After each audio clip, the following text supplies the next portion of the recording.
Hello and welcome to the Klassiki Podcast. I'm your host, Sam Goff. Klassiki is your window into the world of Eastern European film. Subscribers gain access to our library of classic and contemporary titles, as well as filmmaker interviews, video introductions, program notes, and much more. You can sign up for a 7-day free trial today at klassiki.online. And if you enjoy this show, then don't forget to subscribe in your podcast app, and please leave us a review and a 5-star rating. Thank you. In this episode, I'm going to be dipping back into the ever-expanding archive of writing on the Klassiki Journal, which you can find at klassiki.online/journal. Today, I'll be reading a profile of the great Estonian actor Jüri Järvet, a cult hero of Soviet and Baltic film who overcame family trauma as a young man before bursting onto the international scene in the 1970s with a series of performances of unusual intensity. In the space of just a few years, Järvet helped to modernise Estonian cinema, worked with Tarkovsky, and played King Lear to huge critical and popular acclaim. But despite this, his story is not well known in the West.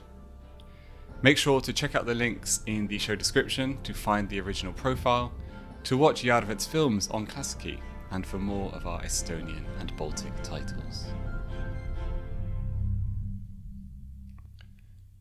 Recalling his time with the Estonian actor Jüri Järvet, director Grigori Kozintsev wrote that his collaborator was, above all, a man of spiritual intelligence.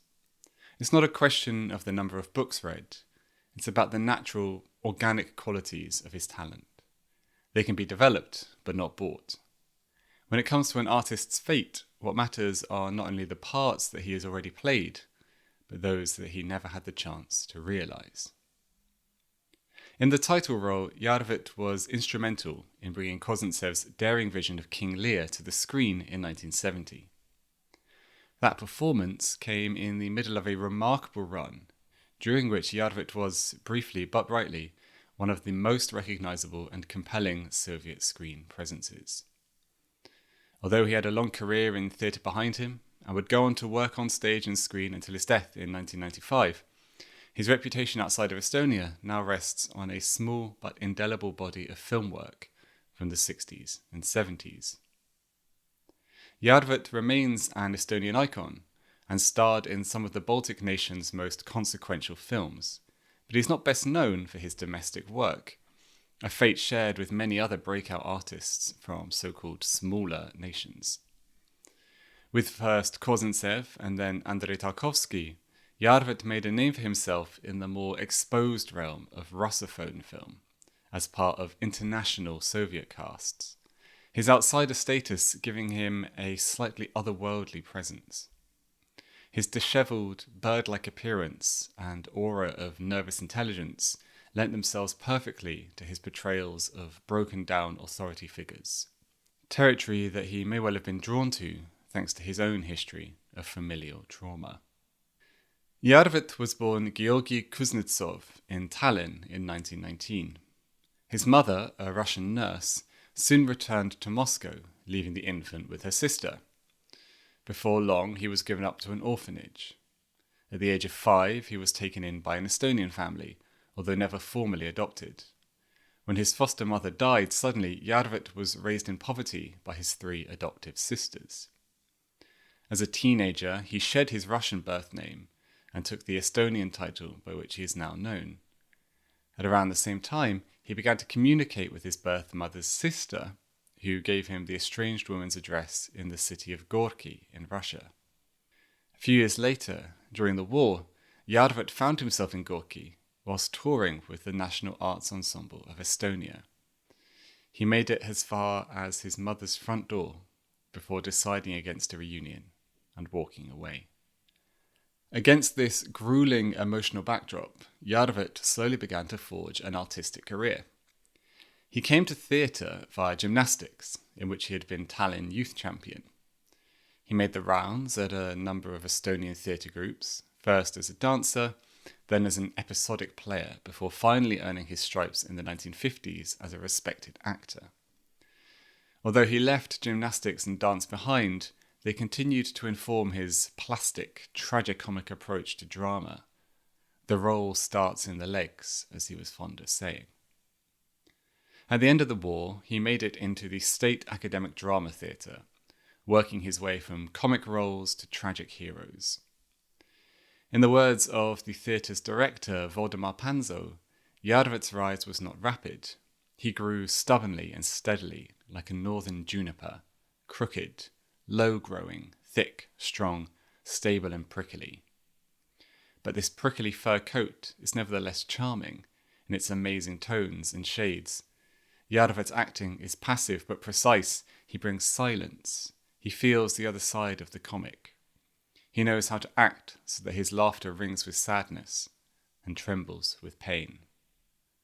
2 stints as Lear for the National Youth Theatre in 1967 paved the way for his casting by Kozintsev. In the interim, Järvet established himself as a screen presence in 2 epochal late 60s features. As Professor O'Reilly, he brought his malleable, lugubrious energy to Savva Kulish's groundbreaking Cold War spy drama Dead Season in 1968. More consequential was his leading role in the film Madness a year later. Kalliokisk's mind-bending satire is credited as the first modern art house feature in Estonian film history. Its subsequent fate, a limited release, followed by its removal from theatres for almost 20 years, says much about the strangely purgatorial state occupied by artists on the nominal periphery of the Soviet state. Here, Järvet is Gestapo officer Windisch. In an unnamed country somewhere in Europe in the dying days of the Second World War, the occupying Nazi forces arrive at a remote asylum, intent on total extermination. But then news arrives that among the hundreds of patients are a handful of British agents feigning insanity to hide in plain sight. Windisch has only a few days to go undercover as an inmate himself to flush out these imposters. But even this short stint in the institution is enough to erode his sense of self. Järvet's elastic intensity and fragile authority lent themselves perfectly to the role, aided by time spent in psychiatric hospitals in Estonia and Latvia in preparation for shooting. A draining experience of which the director later recalled that you could hear the silence that reigned in the buses as they drove back. After this prep period, the actors brought a lot to the set with them. It was like fireworks. After bringing modernity to Estonian film, Järvet was thrown back into the distant past for his defining role as Kozintsev's King Lear.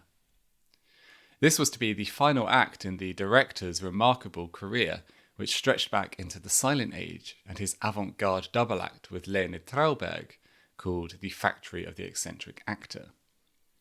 In the post-war era, Kozintsev had reinvented himself as a Soviet statesman, directing foreign classics including Shakespeare and Cervantes for the Moscow stage. A 1964 film adaptation of Hamlet had proved an international success, paving the way for his radical take on the bard's bleakest tragedy. Kozintsev's stated aim was not to adopt Shakespeare to the cinema, but the cinema to Shakespeare. Järvet fits perfectly with the director's desolate, expressionistic vision of a world undone by pride and greed. His Lear begins to unravel from the very first scene, a ball of wiry and dishevelled anger. Kozintsev had offered him the title role after he had only auditioned for an episodic part as a tramp, making him one of a number of Baltic luminaries in a cast that also included the Lithuanians Donatas Banionis as Albany and Regimantis Adomaitis as Edmund. This Baltic character to the production was heightened by the decision to shoot in the medieval coastal twin towns of Narva and Ivangorod, each perched one side of the Russia-Estonian border, as if to reinforce the dubbed Järvet's uncanny and distant air. Järvet was reunited with Banionis for Solaris in 1972, by far his best-known film outside of the former USSR.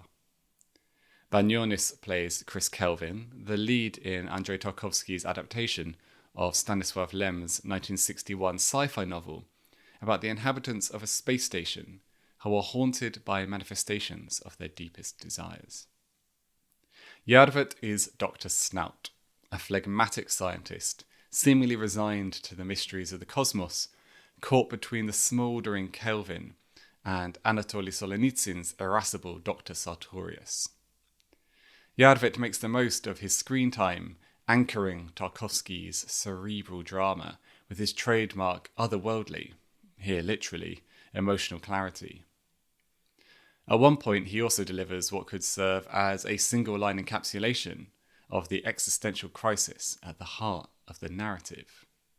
We don't need other worlds, he tells Kelvin. We need mirrors. Järvet would never recapture the levels of exposure afforded by King Lear and Solaris, although he remained a welcome presence in Estonian and Russian productions for the rest of the Soviet era. The highlight of his later career was his scene-stealing turn in Grigory Karamonov's Dead Mountaineers Hotel in 1979. Like Solaris, this was an adaptation of communist sci-fi royalty in the form of the Strugatsky brothers, who were the source for Tarkovsky's own Stalker of the same year. Like Madness before it, this was a cult genre piece that hinted at paths unfollowed for Estonian cinema. Järvet is Alex Schneevaer, the proprietor of the titular guest house, which is perched high in the hills of some unnamed alpine country.